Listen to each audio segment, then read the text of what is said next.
Hello students, welcome to my channel. हम लोगों ने चैप्टर नंबर 1 स्टार्ट किया है क्लास 11 का, रसायन की कुछ मूलभूत अवधारणा, जिसका पहला पार्ट हो चुका है। तो उस पहले पार्ट में हम लोगों ने ये डिस्कस किया था कि रसायन क्या होता है, हम लोग उसको क्यों पढ़ते हैं और उसके जो 3 भाग होते हैं, कार्बनिक रसायन, अकार्बनिक रसायन और भौतिक रसायन। मतलब हमने उस वीडियो में बहुत अच्छे से जाना कि हम लोग कैसे पहचानेंगे कि कोई भी जो चैप्टर है या कोई भी पार्ट है वो कौन से रसायन में आएगा। तो आप लोगों को भी ये चीज जानना जरूरी है, क्योंकि हम लोगों ने ये पढ़ना इसीलिए शुरू किया है क्योंकि हमको हर चीज को बेसिक से समझना है। मतलब एक नीचा जो हिस्सा होता है ना, वहां से समझते हुए हमको ऊपरी हिस्से में जाना है। ठीक है, तो पहले पार्ट को देख लीजिएगा जिसने भी नहीं देखा होगा। अब आज की क्लास में हम लोग पढ़ने वाले हैं पदार्थ के बारे में, जिसको आप लोगों ने 9th क्लास में थोड़ा बहुत पढ़ा होगा कि पदार्थ क्या होता है। ठीक है, तो देखो जो पदार्थ है वो क्या होता है, हमारा जो ब्रह्मांड है वहां पर ऐसी कोई भी वस्तु जो क्या होती है, स्थान घेरती है। जैसे देख रहे होगे बोर्ड में मैंने इसका डेफिनेशन लिख दिया है, तो आप लोग अपना जो कॉपी है उसमें आगे नोट्स को कंटिन्यू कर सकते हो। पदार्थ साइड हेडिंग डालोगे और वहां पर आगे उसकी परिभाषा लिखोगे। तो ध्यान से समझना क्या होता है पदार्थ, ऐसी कोई भी वस्तु जो क्या करे, स्थान घेरती है या उसका खुद का क्या होता है, द्रव्यमान होता है। जैसे देख सकते हो मेरे हाथ में मार्कर है, तो इसका क्या है, खुद का कुछ ना कुछ द्रव्यमान है और ये क्या है, स्थान घेरेगी। अगर मैं इसको हाथ में रखती हूँ तो इसने कुछ स्थान घेरा। तो ऐसी कोई भी वस्तु जिसका खुद का क्या होता है, द्रव्यमान होता है या फिर जो स्थान घेरती है, उसको हम लोग क्या कहते हैं, पदार्थ कहते हैं। ठीक है, ये जो पदार्थ होता है उसको मैटर भी कहा जाता है, तो उसका ध्यान रखेंगे, हिंदी इंग्लिश दोनों में पढ़ते जाना है। पदार्थ को हम लोग क्या कहते हैं, मैटर भी कहते हैं। ठीक, अब हम लोग देखते हैं कि ये जो पदार्थ है उसका वर्गीकरण क्या होता है ना। ये जो पदार्थ है उसको 2 भागों में बांटा गया है। पहला होता है भौतिक वर्गीकरण और एक होता है रासायनिक वर्गीकरण। ठीक, अब इसी को समझते हैं कि क्या डिफरेंस है भौतिक वर्गीकरण और रासायनिक वर्गीकरण में। तो देखो, भौतिक वर्गीकरण मतलब उसकी अपीयरेंस मतलब जैसा हमको जो दिखाई देता है कि हाँ वो कैसा है, वो कुछ ना कुछ स्थान घेर रहा है, मतलब वो ठोस है। मतलब उसकी फिजिकल एक्टिविटी, उसके दिखाई देने के ऊपर जो बात आती है तो उसको हम लोग भौतिक वर्गीकरण कहते हैं, है ना। और रासायनिक वर्गीकरण क्या होगा, जैसे उसके गुणों के बारे में हम देखते हैं कि वो तत्व है, यौगिक है, क्या है, तो वो रासायनिक वर्गीकरण में आता है। तो देखो, जो पदार्थ है वो 2 भाग में बटा हुआ है। एक होता है भौतिक वर्गीकरण, जिसको हम लोग क्या कहते हैं, फिजिकल क्लासिफिकेशन कहते हैं, और दूसरा जो होता है वो होता है रासायनिक वर्गीकरण, जिसको हम लोग क्या कहते हैं, केमिकल क्लासिफिकेशन कहते हैं। ठीक है, अब ये जो भौतिक वर्गीकरण है उसको वंस अगेन 3 भागों में बांटा गया है, ठोस, द्रव और गैस। ठीक है, तो ये जो ठोस, द्रव, गैस है, तो आप लोगों ने पहले भी सुना होगा कि पदार्थ की 3 अवस्थाएं होती है, ठोस, द्रव और गैस। तो ये जो तीनों अवस्थाएं हैं इनके बारे में समझते हैं कि ठोस क्या होते हैं। ठीक, तो ठोस के लिए एक शब्द बहुत इंपॉर्टेंट होता है।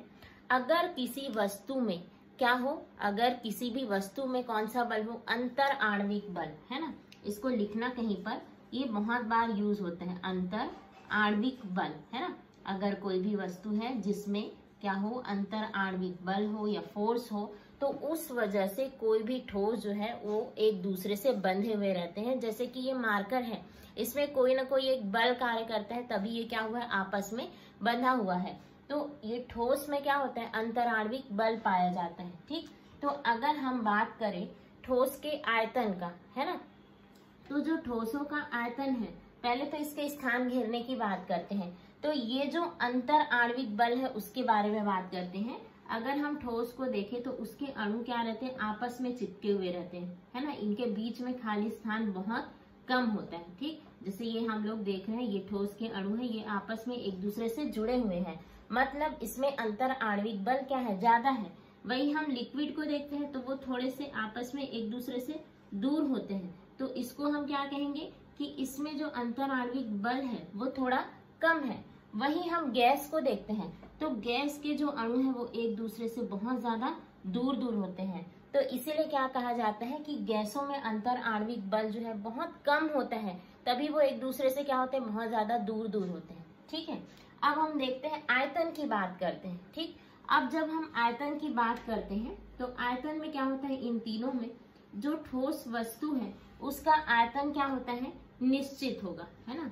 जैसे हमारे पास कोई भी ठोस वस्तु है उसका आयतन क्या होगा, निश्चित होगा।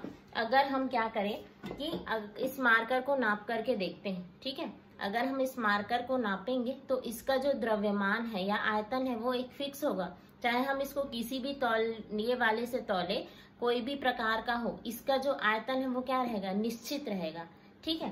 तो ये जो ठोस है इसका आयतन क्या होता है, निश्चित होता है। हम द्रव को देखते हैं तो द्रव का आकार कैसा है, आयतन जो है वो निश्चित होगा। और गैस का जो आयतन है वो क्या होता है, अनिश्चित। मतलब जो गैस के आयतन है वो अलग अलग जगह पर अलग अलग रहेंगे, ठीक।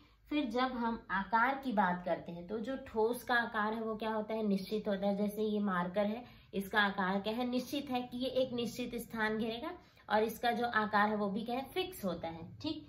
फिर जब हम द्रव की बात करें तो द्रव का जो आकार है वो अनिश्चित होता है। कैसे अनिश्चित होगा, जैसे हमने 1 लीटर दूध लिया, अब उस 1 लीटर दूध को हम अगर क्या करते हैं, बीकर में डालते हैं या कोई गंजी में डालते हैं तो वो उसका जो आकार है वो अलग हो जाएगा। लेकिन जब हम उसी 1 लीटर दूध को एक बॉटल में डालते हैं तो वो क्या हो जाएगा, उसका आकार अलग हो जा रहा है। तो डिफरेंस समझ में आ रहा है कि कैसे द्रव का जो आकार है वो अनिश्चित क्यों है, कि जब हमने उसको एक बॉटल में डाला तो उसका आकार कैसा हो गया, सिलेंड्रिकल, है ना, एक बॉटल के हिसाब से हो गया। लेकिन जब हमने उसी को एक गंजी में डाला, ठीक है, तो वो कैसा हो जाएगा हमारा, उसका भी आकार जो है वो अलग हो जाएगा, ठीक है। और दोनों में कितना है, इसमें भी 1 लीटर है मिल्क और इसमें भी 1 लीटर है, ठीक। अब हम देखते हैं गैस के बारे में। तो गैस का आकार तो अनिश्चित होगा। जैसे कि अगर एक चीज देखते हैं, अगर हमने क्या किया, गैस को कंप्रेस किया, दबाया, तो उसका जो स्थान है वो क्या हो जाता है, कम हो जाता है। लेकिन हम उसी गैस को एक बड़े एरिया में फैला दे तो उसका जो आकार है वो क्या हो जाएगा, बदल जाएगा। मतलब वो भी क्या हो रहा है, अनिश्चित। मतलब क्या हुआ कि हम उसको जब छोटी जगह में रखे तो उसने उतना ही स्थान घेरा, जब हमने उसको एक बड़ी जगह दिया तो उसने वो स्थान ले लिया।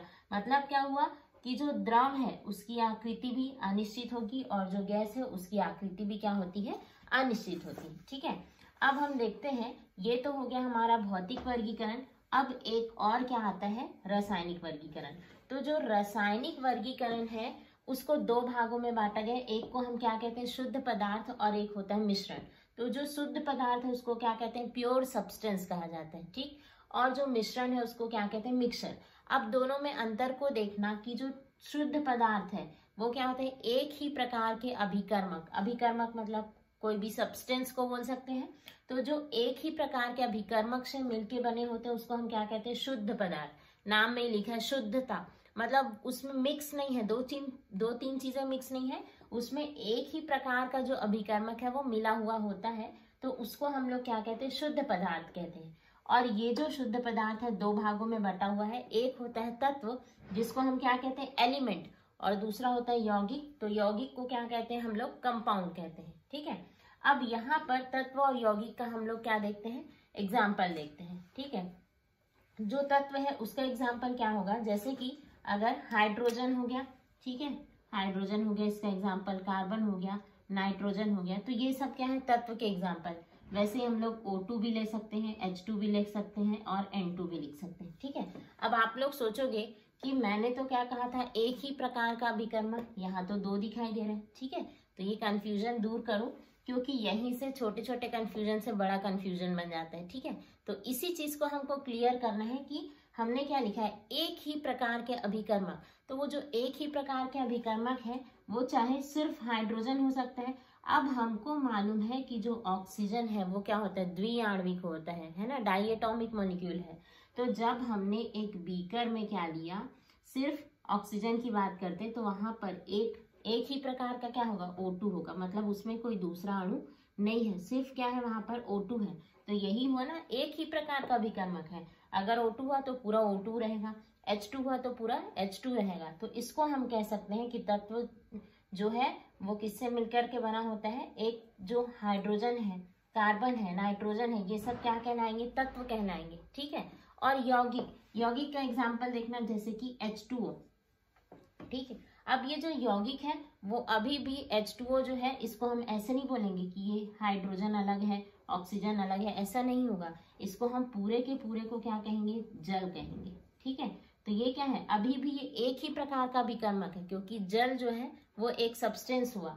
तो जल जो है किसका एग्जाम्पल हुआ, यौगिक का, और ऑक्सीजन, हाइड्रोजन, नाइट्रोजन किसका हुआ, तत्व का एग्जाम्पल हुआ। तो डिफरेंस समझ में आ रहा है, दोनों में एक ही प्रकार के अभिकर्मक है। जैसे ये O2 है, H2 है, N2, अगर इसको देखें, है ना, हमने एक बीकर लिया तो उसमें जो अणु है वो क्या रहेगा, H2O का अणु है, सिर्फ H2O। तो हम उसको अलग अलग नहीं पढ़ेंगे, हाइड्रोजन ऑक्सीजन नहीं पढ़ेंगे, हम उसको क्या पढ़ेंगे कि वहां पर जल का अणु है। ठीक, तो अभी भी परिभाषा वही है, शुद्ध पदार्थ किसको बोलते हैं, जो एक ही प्रकार के अभिकर्मक से मिलकर के बना होता है वो क्या कहलाता है, शुद्ध पदार्थ कहलाता है। तो जो दो प्रकार है, एक तत्व है और एक क्या है, यौगिक, जहां पर एक ही सब्सटेंस है, सिंगल सब्सटेंस दिख रहे हैं, hydrogen, carbon, nitrogen, oxygen, H2, N2, तो ये सब क्या है, तत्व कहलाएंगे।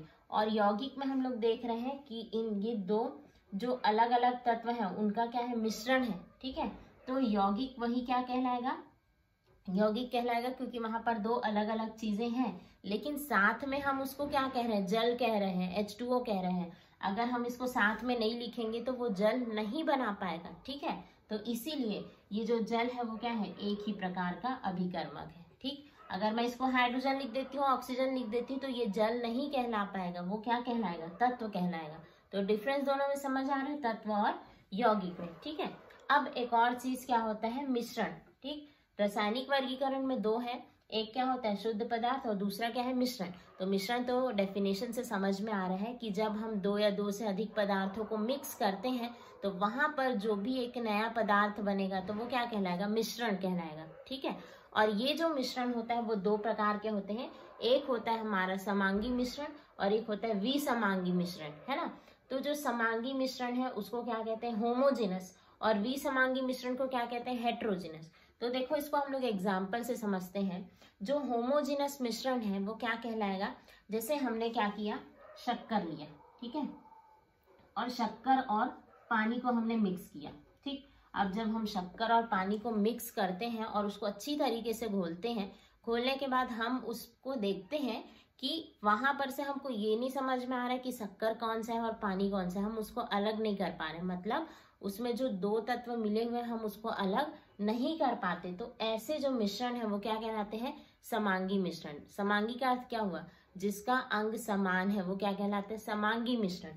तो समांगी मिश्रण में जब हमने शक्कर और पानी को मिक्स किया, हमने एक गिलास पानी लिया, उसमें 2 चम्मच शक्कर घोल दिए, तो जब हमने शक्कर को घोला तो हमने क्या देखा कि हमने इसको इतनी अच्छी तरीके से मिलाया हुआ है कि हमको नहीं समझ में आ रहा है कि शक्कर है या पानी है, बिना टेस्ट किए, है ना। अगर टेस्ट करोगे तो समझ में आ जाएगा कि इसमें मीठा डाला हुआ है। ठीक है, देख करके हम नहीं बता पा रहे कि इसमें क्या चीज डला हुआ है, तो वही क्या कहना है, समांगी, मतलब ऐसा विलयन जहां पर जो अंग है वो क्या होते हैं, समान होते हैं, तो वो क्या कहलाते हैं, समांगी मिश्रण। ठीक है, अब विसमांगी, विसमांगी मतलब हेट्रोजिनस। ठीक, जो हेट्रोजिनस सब्सटेंस है वो क्या कहलाते हैं, जैसे इसको पहले से भी पढ़ते आए होंगे, एक क्या होता है, रेत, और उसके साथ प्लस किसका मिश्रण, पानी का मिश्रण।